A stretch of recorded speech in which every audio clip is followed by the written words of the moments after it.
Got to have freakish athletes in the secondary to keep up with those wide receivers. And at Nebraska, they've got a special kid coming in as a freshman. We'll talk about him now with Brian Towle from Corn Nation. Brian, it's always a pleasure. Let's set up the DBs for the Huskers, and let's start with the guy that, if you're looking at the recruiting rankings, is going to line up as a safety. Most had him rated as the best in the country coming out of high school out of California, but sounds like Lamar Jackson's going to give it a shot at corner.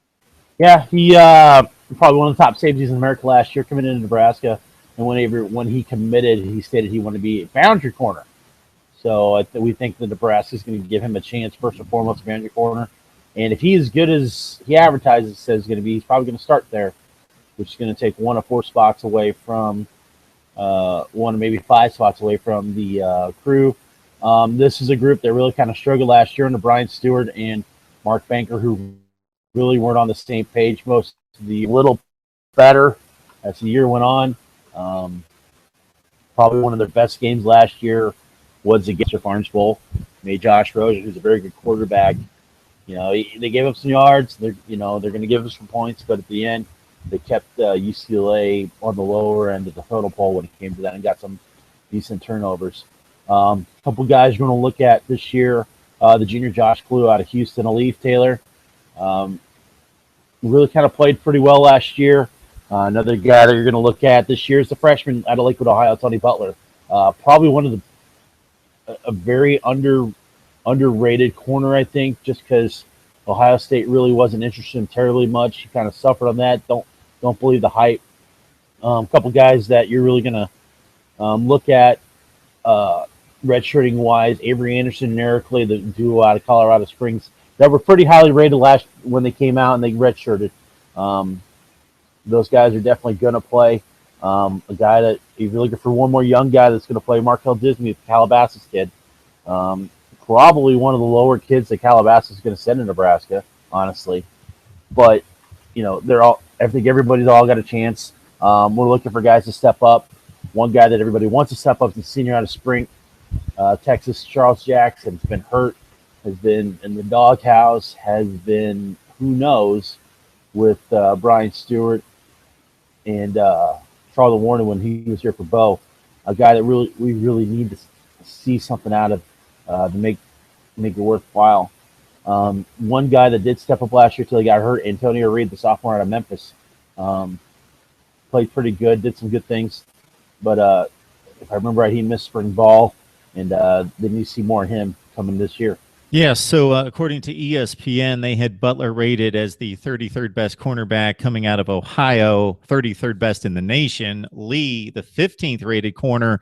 And you mentioned Kalu, very productive at corner as a guy that came up, made some tackles, 75 total tackles, 3 picks last year, 5 tackles for loss. And talking about production, obviously you get that with Nate Gerry at safety as we move to that position. He had 4 picks last year, 8 career picks out of Gerry. Yeah, and then 2 targeting penalties that everybody tends to remember, especially one that was on national TV where Ron Cherry really kind of whipped.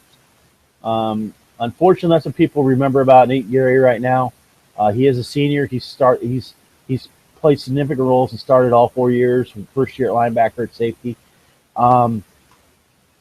Brian Stewart and Mark Banker, the DC. Brian Stewart, the former DC at Maryland, now the defensive back of Nebraska, really weren't on the same page when it came to safeties last year. And it kind of showed, especially in pass play. So what happened this spring is Banker took all safeties, and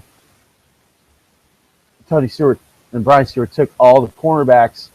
And is it going to work? I don't know. I think Banker's job depends on it. I think Mike Riley's legacy in Nebraska depends on whether Banker and Stewart can get along and have a secondary that kind of works out pretty well.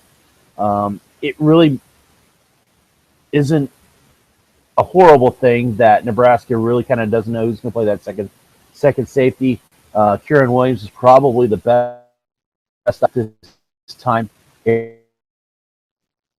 People go against Kieran Williams, the fact that he was the guy that was standing right and missed the Hail Mary versus BYU.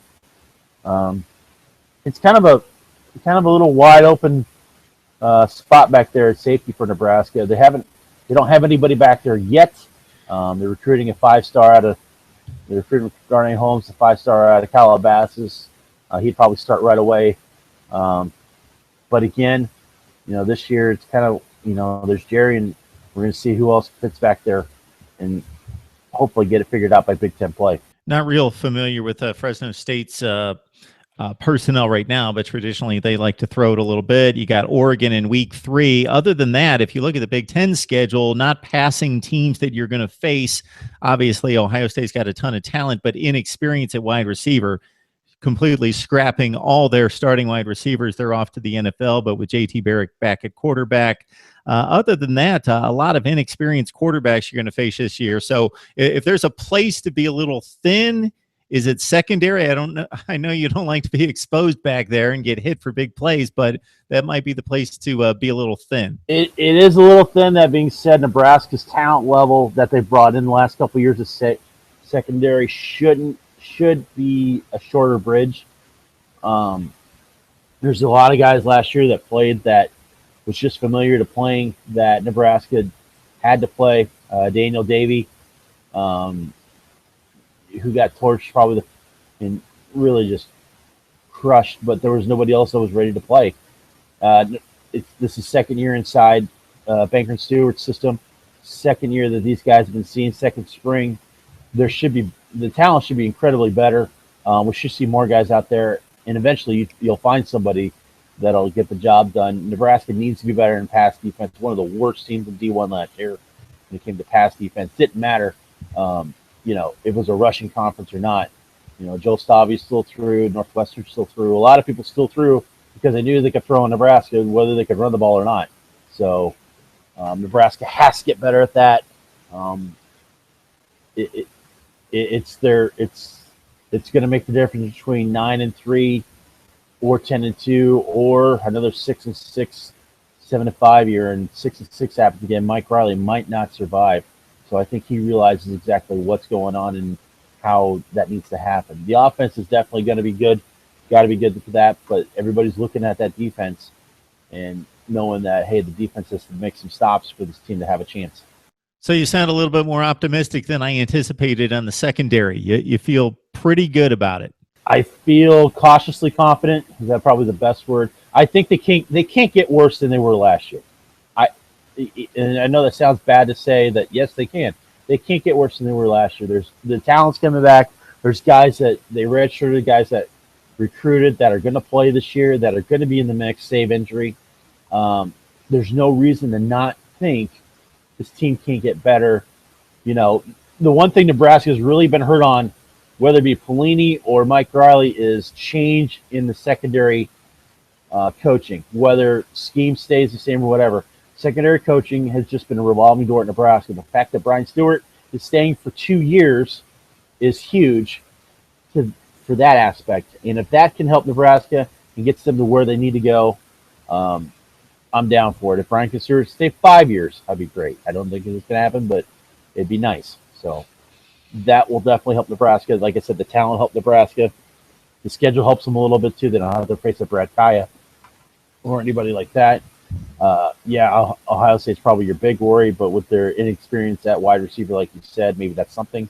We're going to see what this team has to do. Fresno State, we should blow out of the water. The non-con shouldn't be that difficult for Nebraska.